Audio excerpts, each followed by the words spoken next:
The Ford, Arizona Proving Ground. This massive state-of-the-art vehicle testing facility is where cars and trucks prove their worth. We've summoned 4 active-duty police officers from the U.S. and Canada to test the next-generation police Interceptor. They'll push it to the limits to see if it's ready for the punishing grind of real-world police work. Welcome to the Ford Police Interceptor official test drive.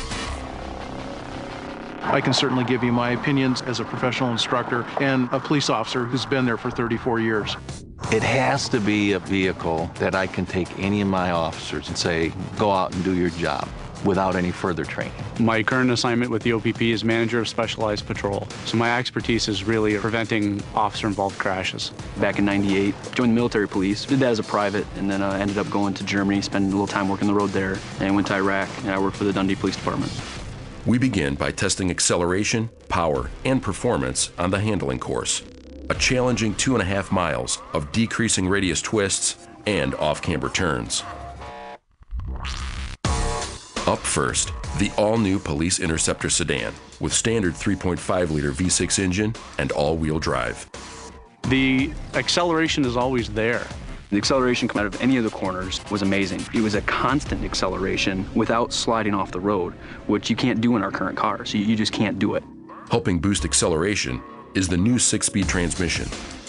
We can actually change how the transmission behaves based on how the police are driving. When you come into a corner on a traditional Trans, say a Crown Victoria, and you hit the throttle, you may be in 4th or 5th gear, but you really want 2nd gear.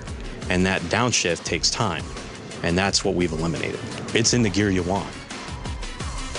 I think that this V6 would do quite well in a law enforcement environment.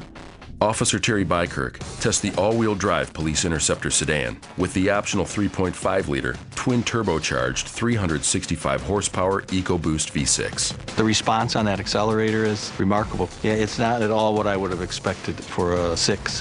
Advanced handling dynamics help keep all this power in control. The rear end is fighting, it's holding, it's hanging on, and once you hit that throttle, initially that catches in and it goes. It's not like anything I've driven, ever. Standard cars, anywhere, military, anything. I haven't driven anything like that yet. The all-wheel drive Police Interceptor utility with 3.7-liter V6 engine is equally impressive. You had no tilt. It didn't feel like I was leaning at all. I was impressed. That was a fun ride. I'd do that again. I think it'd make an outstanding patrol vehicle in just about any environment. Yeah, I had a blast. It was great. When's my next turn?